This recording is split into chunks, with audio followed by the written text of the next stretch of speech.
ముఖ్యమంత్రి గారు ఆ రోజు వైట్ పేపర్ ప్రెజెంట్ చేసిన రోజు నుంచి ఈ రోజు వరకు ఇలాంటి బిల్లు కోసం ప్రతి ఒక్క పౌరుడు ప్రతి ఒక్క మహిళలు ఎదురు చూస్తున్న సమయంలో ఈ బిల్లు రావడం చాలా సంతోషకరమైన విషయం అధ్యక్ష. దీన్ని ప్రతి ఒక్కరూ స్వాగతిస్తున్నాం అధ్యక్ష. అధ్యక్ష, ఎక్కడైనా లా అండ్ ఆర్డర్ ప్రాబ్లం వస్తే ముఖ్యంగా దానివల్ల ఇబ్బంది పడేది ముఖ్యంగా మహిళలు, పిల్లలు. తాగి వచ్చి కొట్టేది పిల్లలనే, తాగి వచ్చి కొట్టేది మహిళలనే. ఎక్కడ ఏ క్రైమ్ జరిగినా ఇబ్బంది పడేది కుటుంబము, మహిళలు, పిల్లలు. గాంజా వల్ల యువత పాడైపోతే దానివల్ల బాధపడేది కూడా మహిళలు, కుటుంబమే. ఏదైనా గొడవలు జరిగితే ఆ ఇంటి యజమానికి ఏదన్నా అయితే ఇబ్బంది పడేది ఇంట్లో ఉన్న గృహిణి, పిల్లలు మాత్రమే అధ్యక్ష. ఈ గత 5 సంవత్సరాలుగా లా అండ్ ఆర్డర్ సమస్యలు ఎక్కువయ్యాయి. అవి 2 రకాలుగా జరుగుతున్నాయి: భౌతిక దాడులు, మానసిక దాడులు. అమాయకుల పైన దాడులు, భూకబ్జాలు, బెదిరింపులు, మహిళలు, పిల్లలపైన అఘాయిత్యాలు చేస్తూ అధికారం ఉందని తక్కువ టైంలో ధనవంతులు అవుదాము, అధికారం ఉంది కదా ఇది మనకు సపోర్ట్ చేస్తుందని చెప్పేసి అమాయకుల మీద, ఆడపిల్లల మీద, అమాయకుల ఆస్తుల మీద, ఇల్లుల మీద ల్యాండ్ కబ్జాలు, ఆర్థిక సంబంధమైన వ్యవహారాల్లో దూరడం చేస్తూ పూర్తిగా లా అండ్ ఆర్డర్ని కాంప్రమైజ్ చేశారు అధ్యక్ష గత 5 సంవత్సరాల నుంచి. 2వ విధానం ప్రకారము సోషల్ మీడియాలో దాడులు అధ్యక్ష.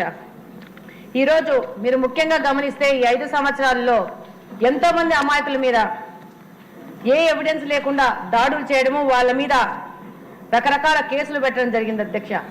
అందులో మేము కూడా బాధితులమే అధ్యక్ష. లాస్ట్ టైము అంగళ్ళ కేసులో సీఎం గారు ప్రతిపక్ష నేతగా వెళ్ళి ప్రజలను కలుస్తుంటే వాళ్ళని రెచ్చగొట్టి పులివెందుల్లో సభ సక్సెస్ అయింది కాబట్టి అంగళ్ళలో సభ సక్సెస్ కాకూడదని చెప్పేసి వాళ్లే ప్రజలను రెచ్చగొట్టి రాళ్ల దాడి చేసి, ఆ రాళ్ల దాడి తెలుగుదేశం పార్టీ వాళ్ళు చేశారని చెప్పేసి వందల మంది తెలుగుదేశం కార్యకర్తల మీద కేసులు పెట్టిన సందర్భం మనం చూసింటాం అధ్యక్ష. ఇది ఎంత అన్యాయమైన కేసు అంటే, ఆ కేసులో కడప జిల్లా పార్టీ ప్రెసిడెంట్ శ్రీనివాసరెడ్డి గారు ఉన్నారు. ఆ రోజు ఆయన ఆ టైంలో ఢిల్లీకి ఫ్లైట్ లో వెళ్తున్నారు అధ్యక్ష. కానీ ఆ మనిషి ఉన్నాడో లేదో తెలియకున్నా కూడా ప్యాలెస్ నుంచి లిస్ట్ వచ్చింది, అధికారులు అండదండలు ఉన్నాయి, రాజకీయంలోని ఆ రోజున ప్రభుత్వంలోని పెద్దలు అండదండలు ఉన్నాయని చెప్పేసి ఈ మనుషులు అక్కడ ఆ సంఘటనలో ఉన్నారా లేదా అని తెలియకుండా వాళ్ళ మీద 307 సెక్షన్స్ పెట్టేసి వాళ్ళని ఇబ్బంది పెట్టే పరిస్థితి ఈ రాష్ట్రంలో నడుస్తా ఉంది అధ్యక్ష. ఎందుకు ఇన్నోసెన్స్ కూడా వెళ్ళేసి కోర్టులోకి వెళ్ళి మేము ఇన్నోసెంట్ అని ప్రూవ్ చేసుకోవాల్సిన అవసరం ఎందుకు వస్తా ఉందని ఈ సందర్భంగా లాస్ట్ 5 సంవత్సరాల్లో ప్రజలు ఇబ్బంది పడ్డారు అధ్యక్ష. అలాగనే ఒక న్యూస్ ఛానల్ పెట్టుకొని ఆ న్యూస్ ఛానల్లో తప్పుడు కథనాలు నడుపుకుంటూ అమాయకులైన వాళ్ళని ఇబ్బంది పెడుతూ వాళ్ళని రాజకీయంగా, మానసికంగా క్షోభ పెడుతూ ఈ 5 సంవత్సరాలు ఈ యొక్క చట్టాన్ని, న్యాయాన్ని నడిపినారు అధ్యక్ష ఈ యొక్క ప్రతిపక్ష పార్టీ వాళ్ళు. ఇంకా 2వ రకం సోషల్ మీడియా అధ్యక్ష. సోషల్ మీడియాలో మహిళలు ఎంతో కాలం నుంచి రాజకీయాల్లో ఉన్నారు. ఎప్పుడు వాళ్ళ మీద ఇంత పెద్ద ఎత్తున దాడులు చేయడం కానీ, వాళ్ళ పర్సనల్ లైఫ్లోకి వెళ్ళడం కానీ, వాళ్ళ మీద రకరకాల అభ్యంతరకరమైన స్టోరీలు పెట్టడం కానీ ఎక్కడ జరగలేదు. ఈ 5 సంవత్సరాల నుంచి అధ్యక్ష ఈ విధమైన పోస్టులు పెట్టడము, ఆ పోస్టులలో వాళ్ళే ఒక గుంపును పెట్టుకొని దానికి లైక్స్ చేయడము, వాడినే మళ్ళీ రీపోస్ట్ చేసుకోవడము, తండ్రి వయసున్న లాంటి వాళ్ళతో కూడా వాళ్ళని కలిపి ఆ పోస్టులు చేసి ఈ సందర్భంగా నేను తెలియజేసుకుంటున్నాను అధ్యక్ష.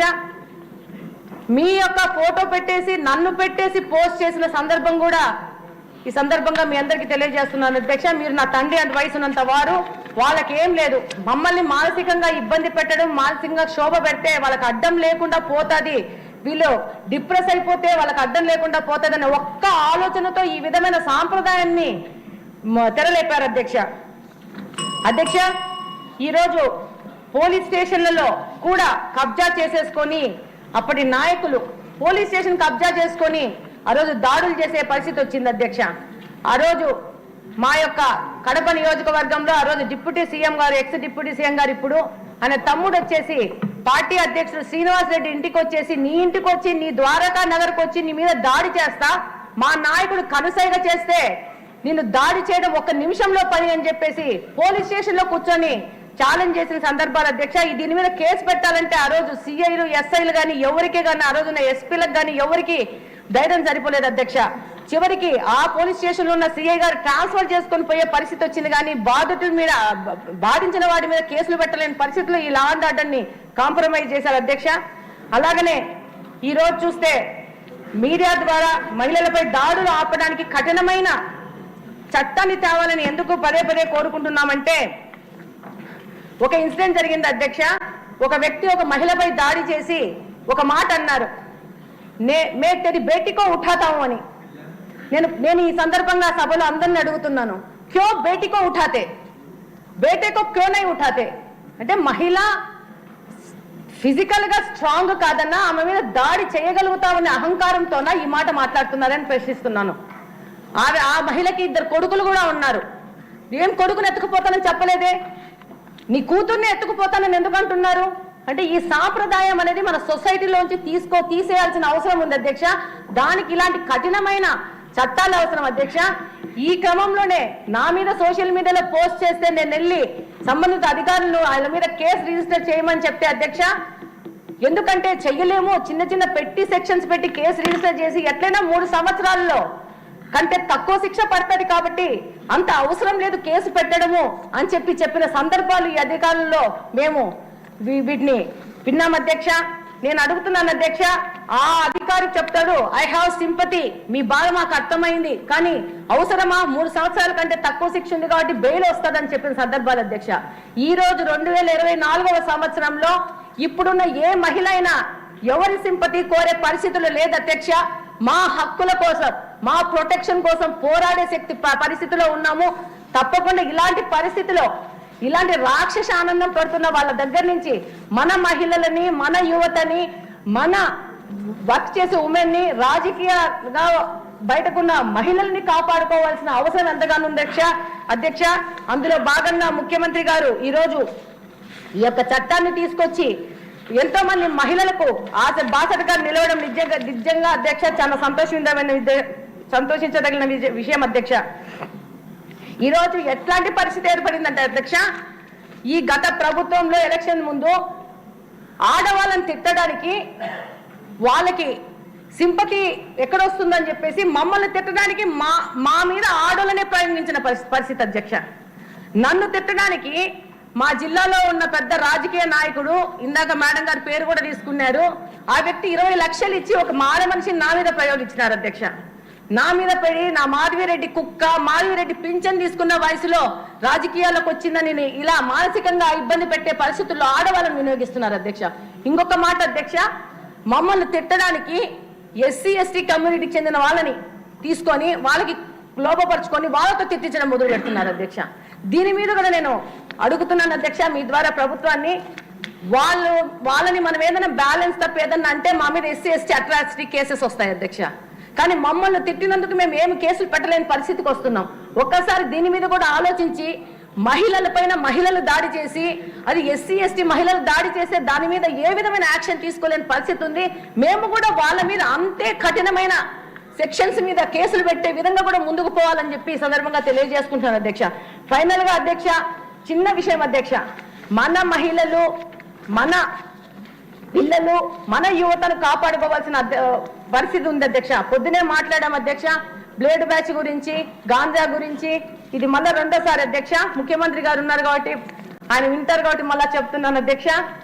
ఇప్పుడు మనము మాట్లాడుకున్నాం, గాంజా గురించి మాట్లాడుకున్నాం, మద్యం గురించి మాట్లాడుకున్నాం, డ్రగ్స్ గురించి కూడా మాట్లాడుకున్నాం అధ్యక్ష. ఈ రోజు కడపలో నేను చూస్తున్న పరిస్థితి ఏంటంటే 8 నుండి 10 సంవత్సరాలు ఉన్న పిల్లలకి సొల్యూషన్ తిన్నరు, వైట్నర్ అని చెప్పేసి అవి అలవాటు చేస్తున్నారు అధ్యక్ష. అవి ఏంటో కూడా తెలియదు. దాని మీద కూడా పూర్తి అవగాహన తీసుకొని వాటి మీద కూడా యాక్షన్స్ తీసుకునే పరిస్థితికి వెళ్ళాలి. ఎందుకంటే చిన్న పిల్లలు ఆ 10-12 ఏళ్ల వయసులో వాళ్ళ ఆరోగ్యం పాడైపోతే రేపు వాళ్ళే యాంటీ సోషల్ ఎలిమెంట్స్ గా తయారైపోయేసి ఈ యొక్క సమాజానికి ముప్పుగా వాటిల్లుతారు అధ్యక్ష. అదే కాకుండా పొద్దునే ఎత్తినాము, మినిస్టర్ గారి దృష్టికి కూడా తీసుకుపోవడం అధ్యక్ష. పెయిన్ కిల్లర్ టాబ్లెట్స్ ని పౌడర్ చేసుకుని ఇంజెక్షన్ లో ఎక్కించుకొనేసి వాటిని ఇంజెక్ట్ చేసుకుని తద్వారా వాళ్ళకి ఆ మత్తు వచ్చేదానికి వెళ్తున్నారు అధ్యక్ష. దాని మీద కూడా యాక్షన్ తీసుకోవాల్సిన అవసరం ఉంటుంది అధ్యక్ష.